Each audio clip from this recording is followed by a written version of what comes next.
When we think about fixing the next 10 years of our lives, most of us start with goals. We say things like, I want to earn $1 million, or I want to lose 20 pounds, or I want to be successful in my career. And there's nothing wrong with wanting those things. Ambition is not the problem. The problem is that goals on their own are often hollow. They're empty shells if they're not tied to something deeper, something more human. Because here's the truth. Goals are what, but vision is why. Goals are things we can check off. Vision is something we can live into. And if you want to fix the next 10 years of your life, not just survive them, not just drift through them, you have to begin not with what you want to do, but with who you want to become. Let me tell you a story. There's a man named Martin who came to one of our leadership workshops years ago. He was in his mid-40s, successful by most standards, owned a business, had a house, 2 kids in good schools. On paper, everything looked right. But when I asked him what he wanted to do with the next 10 years of his life, he went quiet. Not the kind of quiet that means you're thinking. The kind of quiet that means you're afraid to speak. Eventually, he said, I don't know. He didn't say it flippantly. He said it like it scared him, like he was realizing it for the first time. And then he added something I'll never forget. I've been chasing goals for 20 years. But now that I've hit most of them, I don't feel any different. I don't feel better. I just feel tired. This is a man who had been aiming at outcomes, money, success, status, but never really paused to ask himself what those outcomes were for. That's the trap so many of us fall into. We confuse the destination with the direction. We think hitting a target means we're fulfilled, but there are plenty of people who hit targets and feel empty. So how do we fix it? We fix it by asking a better question. Not what do I want to achieve, but what do I want my life to stand for? Because if we don't start there, if we don't begin with vision, we'll spend the next decade climbing a ladder that's leaning against the wrong wall. Now, vision is different than a plan. A plan says, here's how we'll get from A to B. Vision says, here's who I want to be regardless of what happens. Vision isn't about tactics or even strategy. It's about clarity of identity. It's a picture of a life lived in alignment with your values. Think about it like this. Goals are snapshots. Vision is a film. Goals give you moments of progress. Vision gives your life a sense of direction, even when things go off course, and things will go off course. You can set goals to start a business and then a recession hits. You can plan to travel the world and then life throws you a curveball. But if you have a vision, if you know what you want your life to mean, then you'll find new ways to live it out, even when plans fall apart. When people ask how to find their vision, I usually suggest something simple. Ask yourself, what breaks your heart? What fills it? What would you still care about even if no one clapped for you, even if no one paid you for it? Those questions take you deeper. They force you to look inward, not outward. They reveal not what you want to get from the world, but what you want to give to it. There's a reason we remember people who led with vision. Think of the leaders, the mentors, the people in your life who inspired you. Chances are they didn't just talk about targets. They talked about beliefs. They had this fire, not just to succeed, but to make something better, something meaningful. You don't have to be famous to live like that. You don't need millions of followers or a best-selling book. You just need to be clear about what matters to you and have the courage to orient your life around that clarity. It might mean saying no to things that look good on the surface. It might mean taking a path that seems slower or less glamorous. But that's okay, because when you live from vision, you stop comparing your journey to everyone else's. You start running a race that actually matters to you. The next 10 years of your life don't need to be perfect. They don't even need to be impressive. But they do need to be intentional. And that starts with vision. A vision doesn't guarantee ease, it guarantees meaning. And meaning is what sustains us when things get hard, when we lose our way, when we question everything. A strong vision whispers, this is why you started. And sometimes that's all we need to keep going. So if you're trying to figure out how to fix the next 10 years, start by stepping back. Don't write your goals yet. Write your eulogy, not in a morbid way, but in a legacy-driven way. What do you want people to say about who you were, not just what you did? Do you want to be remembered as someone who achieved or someone who impacted? Someone who reached the top or someone who lifted others on the way up? Because when your vision is bigger than your ego, your future becomes bigger than your fear. So take an hour, take a day, take whatever time you need to go inward, and when you find that vision, that core belief, that cause that moves you, write it down, put it on your wall, say it out loud, remind yourself every day. The world doesn't need more people hitting goals. The world needs more people living with vision. And that's how you fix your next 10 years. By refusing to waste one more day chasing things that don't matter, and instead building a life around the things that always will. We love to glorify willpower. We admire the image of the gritty, lone individual who wakes up at 4 a.m., who grinds, who never quits, who does it all through discipline. And sure, there's something noble about effort. We should respect those who persist through difficulty. But if we want to be honest, brutally honest, about what truly shapes our lives, we have to admit something else. Environment beats willpower every time. If you want to fix your next 10 years, it won't be enough to try harder. It won't be enough to wake up with more motivation. You have to shape the world around you so it supports the person you're trying to become. Because we all rise or fall to the level of the systems we're surrounded by. I met a young woman named Aisha who wanted to change her life. She had just finished university, top of her class, smart, ambitious, curious. She wanted to write, to start a blog, to share her ideas. She had a clear vision. She had all the intention in the world, but she also had an environment that worked against her. She still lived in the same apartment she had during college, surrounded by people who didn't care about her goals. Her friends partied every weekend. Her roommates laughed at her for staying in to write. Every time she tried to build momentum, her surroundings pulled her back like gravity. She told me, it's like I'm trying to run with a parachute tied to my back. And that's exactly what a misaligned environment feels like. The thing is, most of us blame ourselves when we fail to make a change. We say we're lazy or weak or undisciplined. But what if the real problem isn't inside us? What if the real problem is around us? Because discipline is not a character trait, it's a resource. And like all resources, it gets depleted. The more you have to fight your surroundings, the less energy you have for building your future. That's why elite athletes train in controlled environments. That's why writers have studios. That's why great companies obsess over culture. Because those who understand how behavior works don't rely on willpower. They design for it. And so can you. If you want to fix your next 10 years, one of the most powerful decisions you can make is to engineer your environment to reflect your vision. Start with your people. We are the average of the conversations we have most often. If you're surrounded by people who complain, who play small, who constantly talk about what's wrong with the world but never what's possible, you'll start to absorb that. Not because you're weak, but because you're human. Humans mirror. We adapt. We reflect the energy around us. That's how tribes work. That's how we survived as a species. But in today's world, that same tendency can trap us in cycles we never chose. So find people whose lives reflect the values you want to live by. You don't need 100 of them. You need 2, maybe 3. People who push you, who hold you accountable, who believe in the version of you that you're still trying to become. And if you can't find those people in person right away, read their books, watch their talks, absorb their thinking until it shapes your own. Your mind is porous. Let the right voices in. Then look at your physical space. Your habits live where you do. If you want to eat healthier but your kitchen is full of junk food, you're fighting a battle you already lost. If you want to read more but your phone is on your nightstand, guess what's going to win your attention at midnight? This isn't about being perfect, it's about being strategic. Put your running shoes next to your bed. Keep a journal on your desk.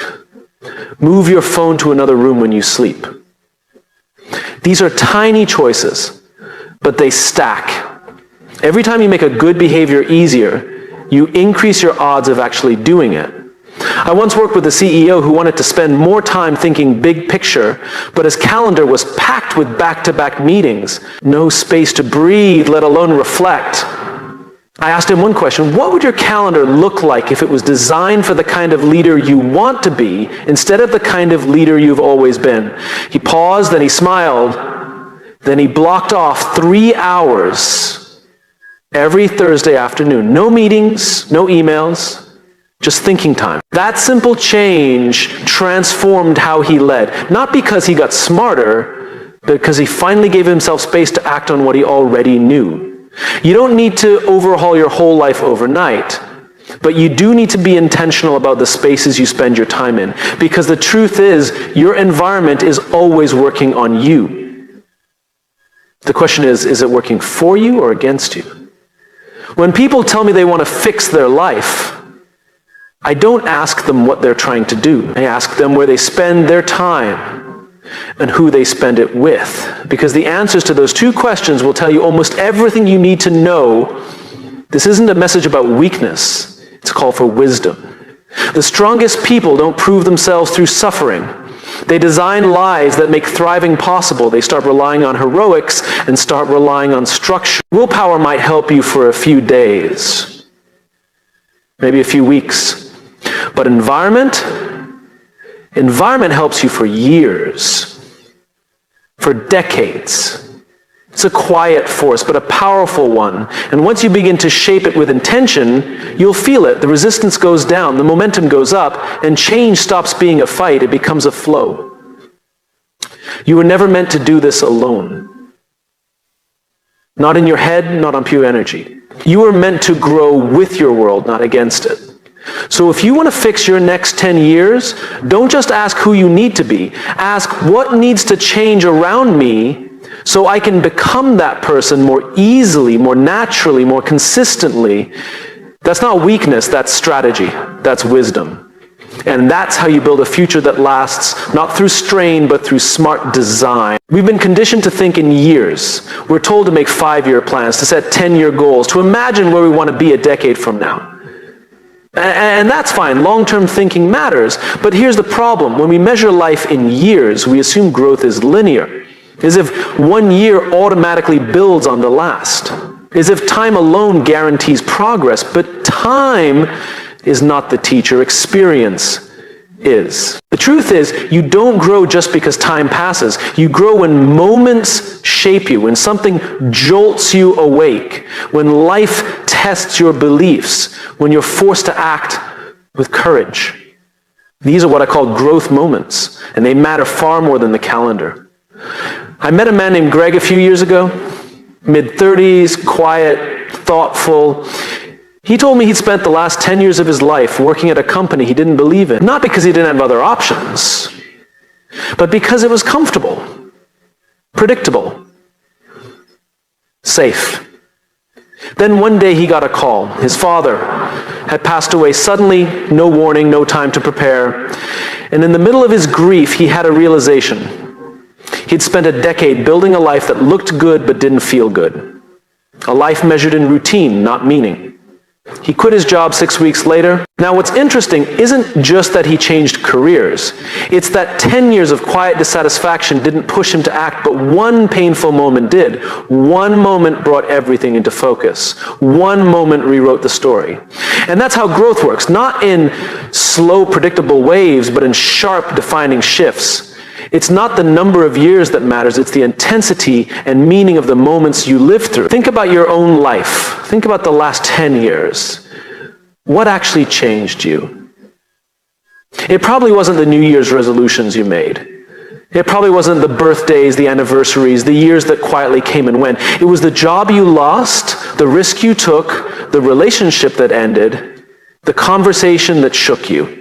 The failure that humbled you, the moment that asked you to be braver than you were ready for. Those are the moments that fix the course of our lives, not because we plan for them, but because we pay attention to them. If you want to fix your next 10 years, stop counting time and start collecting growth. Start asking, what moments am I creating, embracing, or avoiding that will shape who I'm becoming? There's a reason some people grow more in 2 years than others do in 20. It's not because they're better or smarter. It's because they engage with life differently. They lean in when things get hard. They reflect instead of retreat. They ask better questions. And they don't wait for a new year to become a new person. They look for the moments that stretch them, the moments that hurt and heal and reveal. And they let those moments change them. I once worked with a young woman named Elena. She was fresh out of university, already overwhelmed by pressure to figure it all out. Everyone around her was talking about 5-year trajectories, graduate school, careers, investments. She was trying to build a spreadsheet for a future she hadn't even lived in yet. So I asked her one question: what moment in the last year made you feel most alive? She paused, and then she smiled. She told me about a trip she took alone. A moment when she got lost in a foreign city and had to figure it out without Google Maps, without anyone to help. She said it terrified her. But she never felt more capable. That, I told her, is more valuable than a year of well-behaved routine. That's what growth moments do. They remind us who we are, what we're capable of, what we care about. And they often come when we're outside of what's comfortable, outside of what's familiar. So what would happen if you built a life that welcomed those moments? What if, instead of waiting for life to shake you, you stepped into experiences that had the power to shape you? This isn't about recklessness. It's about intention. It's about designing your life around challenges that mean something, conversations that matter, projects that scare you, questions that keep you up at night. If you spend 10 years avoiding failure, you might say safe, but you won't grow. You won't become more. You'll just become older. Time doesn't mature you. Engagement does. Reflection does. Struggle does. We often treat time like a ladder, as if you climb from one year to the next, automatically ascending. But real growth isn't a ladder. It's more like a series of jumps, moments when you leap forward because something inside you refuses to stay still. Some of those leaps are chosen, others are forced upon us. Either way, they're opportunities. And the difference between drifting through the years and transforming through them is whether or not we recognize those opportunities when they show up. That's why I believe one powerful moment, fully lived, can do more for you than a decade of autopilot. One deep failure that you learn from. One courageous step into the unknown. One decision that finally aligns with your values. And that's the real shift we need if we want to fix the next 10 years. Stop thinking like a clock and start thinking like a craftsman. Stop measuring time in units and start measuring it in breakthroughs, in lessons, in stretch. Ask yourself at the end of each month, what did I learn? What challenged me? When did I feel most alive? If you can answer those questions, you're growing, even if your goals aren't fully met, even if your plans didn't go as expected. Because growth isn't about control. It's about becoming. It's about making space for the kind of life that leaves you changed, not just aged. So don't wait for January. Don't wait for a clean calendar or a perfect timeline. Your next growth moment could be tomorrow, if you're present enough to notice it and brave enough to step into it. The next 10 years won't be shaped by how well you count them. They'll be shaped by how deeply you live them. That's the difference between marking time and making meaning. And that's how we truly move forward, not year by year, but moment by moment. By moment. We hear it everywhere. Be more disciplined, build better habits, wake up earlier, grind harder, stick to the plan. And we believe it because discipline sounds noble. It sounds like the answer. If we just had more willpower, we tell ourselves, we could finally become the person we want to be. But what if we've been chasing the wrong thing? What if discipline isn't the goal at all? What if discipline is just the scaffolding? And what really matters is who you believe you are. I was talking to a friend recently, let's call him Matt. He'd been trying to lose weight for years. Every January, he'd start a new diet. Every Monday, a new plan. He'd followed every rule, cut out every indulgence. And it worked for a while. But a few weeks in, he always slipped. One bad day, then two, a cheat meal turned into a cheat week, and the guilt followed close behind. He looked at me and said, I just don't have enough discipline. I disagreed. I told him the problem isn't discipline, the problem is identity. You're trying to act like a healthy person without believing you are one. See, here's the truth. People don't stay consistent because of rules. They stay consistent because of identity. They do things not because they have to, but because it's who they are. When someone runs every morning, they're not just checking a box. They're reinforcing the belief, I'm a runner. When someone eats well consistently, it's not because they resist temptation more than others, it's because they've accepted this is what someone like me does. Discipline that isn't rooted in identity is fragile. It's constantly under attack. But when your behavior flows from identity, it feels natural. It becomes effortless. Not easy, but effortless. Because you're no longer trying to force yourself to be someone you're not. You're just acting like the person you've already decided you are. It's the difference between trying to be organized and being an organized person.